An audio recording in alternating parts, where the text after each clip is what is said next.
After the cancellation of the Netflix series and a few sporadic appearances in other Marvel properties, Charlie Cox's Daredevil and Matt Murdock are back in Daredevil Born Again, a gritty, more stylized and focused continuation of what came before that works well as both a fresh start and a welcome return. This time around, Wilson Fisk is running for mayor, taking control and power in a new way, while Matt continues to practice law and combat his conflicting personas, beliefs and views. Meanwhile, a new serial killer is on the loose and old enemies and acquaintances return. Charlie Cox is great yet again as the crime-fighting vigilante. Nobody could possibly play this role as good as he is, and he's cemented himself as one of the best superhero depictions in TV history.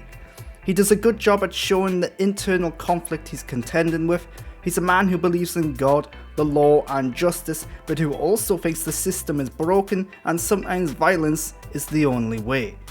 The show does a good job at showing Matt as the lawyer, as the lover, and as the flawed human being.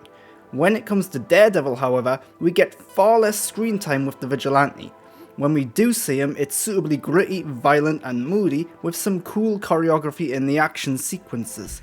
None of the action scenes rival the iconic one-take sequences of the original Netflix series, but there are some admirable attempts here and some fun moments throughout. Wilson Fisk, as played by Vincent D'Onofrio, is back as the primary antagonist. This time he is the Mayor of New York.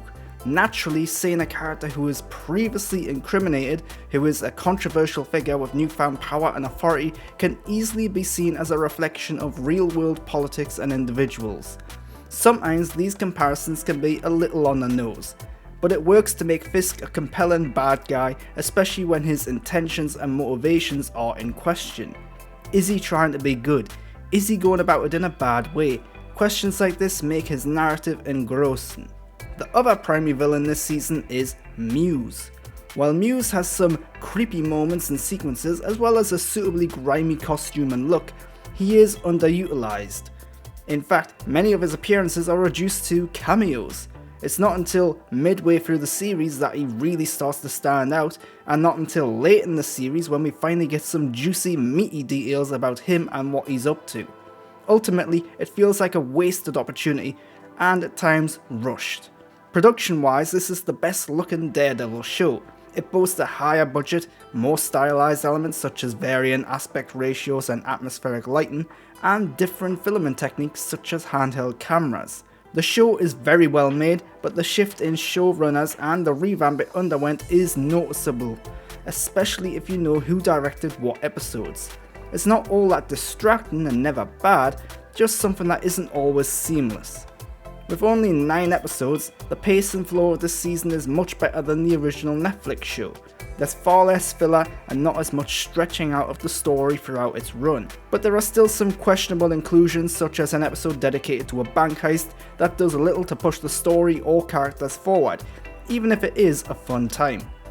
There are also some supporting characters and side stories such as Michael Gandolfini's role and the relationship between Wilson and Vanessa that aren't always explored in interesting ways. Daredevil Born Again is a very welcome return.